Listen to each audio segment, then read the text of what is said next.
আসসালামু আলাইকুম এভরিওয়ান। আমার পিছনে আজকে যে মনিটরটি দেখতে পাচ্ছেন বিশাল বড় 34 ইঞ্চের, এটা কিন্তু আপনার MSI এর, এটা হলো MAG সিরিজের 345 CQR।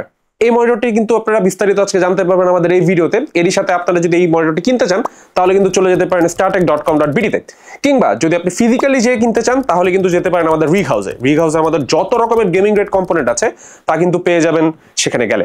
So without further ado, let's get started.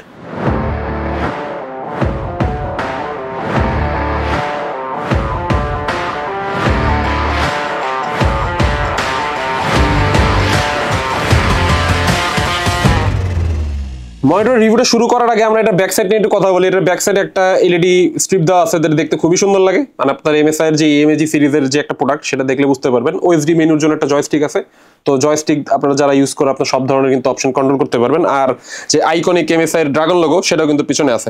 আর একটা কিনস্টন লক দেখা যাচ্ছে, এটা ব্যাক সাইডে আছে। MSI এর মনিটরে আছে একটি DPI পোর্ট, দুটি HDMI এবং হলো একটি হেডফোন আউট জ্যাক।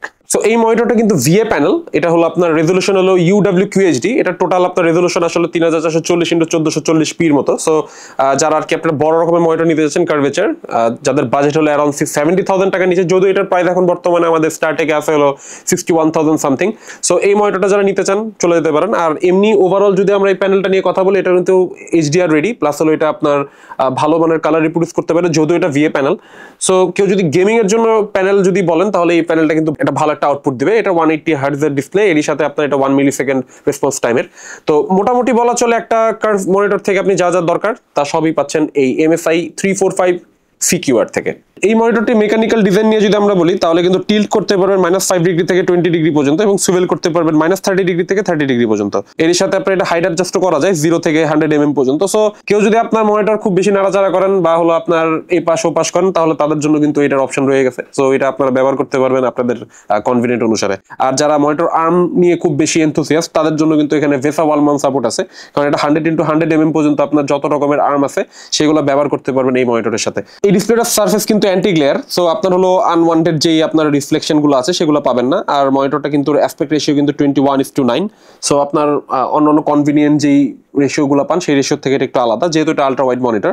সো যারা আর কি আপনার ইমার্সিভ কোনো কন্টেন্ট ভিউ করতে চান, কিংবা গেম খেলার সময় আপনারা যদি মনে হয় যে ডিপ ডাইভ করবেন, তাহলে কিন্তু আপনাদের জন্য এই মনিটরটা ভালো একটা অপশন। তো এতক্ষণ তো আমরা এই মনিটরটি নিয়ে বকবক করলাম, কিন্তু আসলে এই মনিটরটার আসলে ইউসেজ সিনারিও কি? সো আমরা আপাতত এই মনিটরটা বেশ কিছুদিন যাবত আমাদের স্টুডিওতে রাখছি। তো আমরা এটা নিয়ে যেসব কাজগুলো করছি তার মধ্যে সবচেয়ে বেশি যেটা করছি সেটা হলো গেমিং। সো গেম খেলার সময় আমরা কিন্তু ব্যবহার করছিলাম আমাদের যে কনফিগটা, সেটা হলো 4070 সুপার, এর সাথে আপনার 9700X এবং হলো প্রায় হলো 16 GB র্যাম। পরবর্তীতে আরেকটা র্যাম লাগানো হয়েছে, টোটাল 32 GB র্যাম ছিল আর কি ওই কনফিগারেশনে। এই মনিটরটা যখন খেলছি তখন মনে হচ্ছিল আসলেই খুবই ইমার্সিভ একটা ব্যাপার।